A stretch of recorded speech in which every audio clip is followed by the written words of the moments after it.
ये हमारे पास जो नेक्स्ट क्वेश्चन है that is question number 20 and 21। ये दोनों क्वेश्चन आपस में मिलते जुलते हैं क्योंकि इसमें लिखा है what is quartz and what is fused quartz. जो फ्यूज्ड क्वार्ट्ज है, क्योंकि इसमें लिखा है कि क्वार्ट्ज के बारे में बताएं और यहाँ लिखा है कि फ्यूज्ड क्वार्ट्ज के बारे में बताएं, तो दोनों के बारे में आपने बताना है।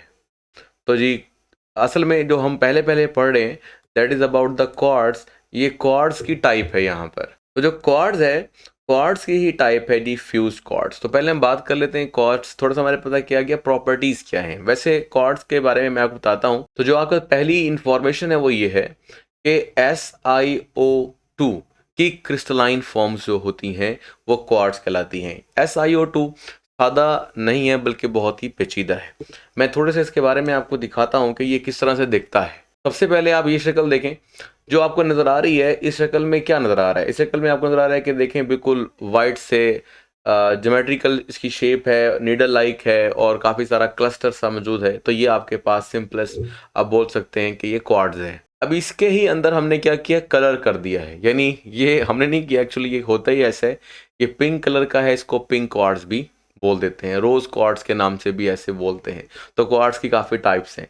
मज़ीद आगे देखते हैं। ये आपको खूबसूरत किस्म के पत्थर नज़र आ रहे हैं। ये पत्थर जो है वो एक्चुअली फ्यूज्ड क्वार्ट की ही एग्जांपल है। मैं आपको फ्यूज क्वार्ट के बारे में ही बता रहा था। तो फ्यूज क्वार्ट के बारे में आपने देखा। इसके बाद हम आगे चलते हैं। ये देखें मैंने बहुत सारी टाइप्स लगा दी आपके सामने, थोड़ा बहुत इसमें मैं आपको चेक करवा देता हूँ।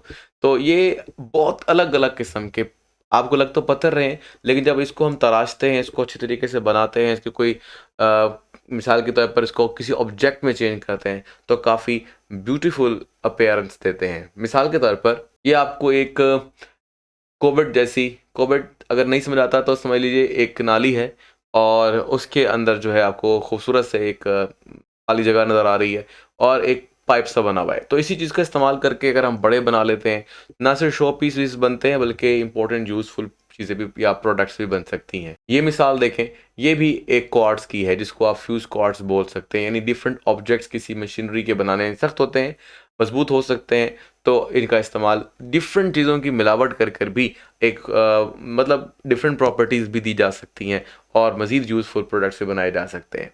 आगे चलते हैं। ये आपको ढेर सारे नेचुरली अकरिंग जो कॉर्ड्स हैं वो डिफरेंट कलर्स में नज़र आ रहे हैं। तो ये कॉर्ड्स भी इसी तरीके से इस्तेमाल किए जा सकते हैं। तो अब आपको समझ में आ गई होगी कि किस तरह के होते हैं कॉर्ड्स। तो बस इसी चीज़ को आपने देखना है।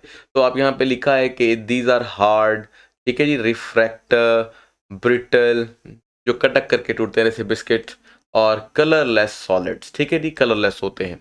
लेकिन मैंने आपसे कहा है कि कुछ हद तक कलर्ड भी हो सकते हैं, पर हमारी बुक के एतबार से ऐसा है कि वो उसी को डिस्क्राइब करिए जो कलरलेस है। फिर बिल्कुल अगला क्वेश्चन भी साथ साथ ही हल हो गया है, लेकिन मैं फिर भी समझा देता हूँ आपको कुछ ना कुछ। क्या लिखता है वो, कहता है जी कि it is also called fused quartz, यानी क्वार्ट्स की एक टाइप है जिसका नाम है फ्यूज क्वार्ट्स। फिर इसके बाद आगे चलते हैं। It is obtained by heating the SiO2। तो SiO2 से हासिल होता है, ऊपर भी ये समझाया है कि SiO2 से हासिल होता है।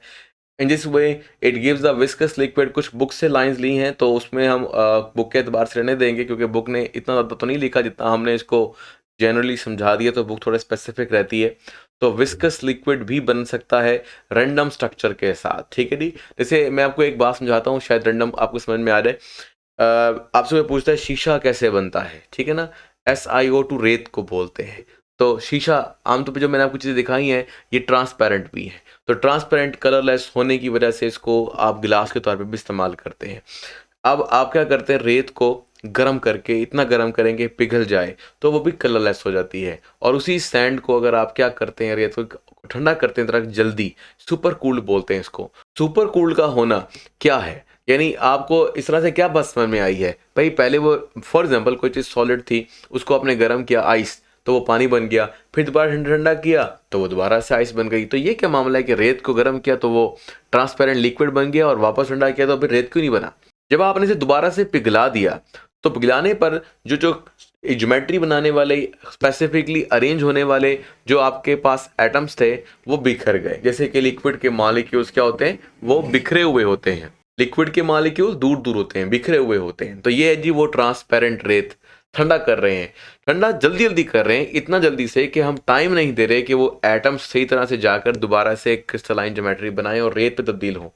तो ऐसा अगर नहीं हो पाया और बेहंगम रैंडम जो मॉलिक्यूल थे वो वहीं पर ही क्या हो गए, एक स्पेसिफिक शेप पे चले गए, तो वो स्पेसिफिक शेप क्या है, गिलास है। तो गिलास असल में सुपर कूल्ड लिक्विड है जिसके अंदर प्रॉपर अरेंजमेंट नहीं है। तो glass is not a crystalline, आपको शायद ये फर्स्ट ईयर में बात सिखाई गई, दोबारा बात समझ लीजिए कि glass is not a crystalline but it is a amorphous solid. तो अमॉर्फस सॉलिड एग्जांपल है ग्लास की। बिल्कुल यहाँ पर भी कुछ देखें तो आपको नजर आएगा, क्या लिखता है, it gives a viscous liquid having random structure, आपने पिघलाया तो रैंडम स्ट्रक्चर हो गया। व्हेन इट इज कूल्ड, ठंडा किया तो इट इज नॉट क्रिस्टलाइज, ये दोबारा से क्रिस्टल की शेप में नहीं बल्कि अमॉर्फस शेप में ही सॉलिड, क्योंकि सॉलिड की दो शक्लें होती हैं, क्रिस्टलाइन एंड अमॉर्फस।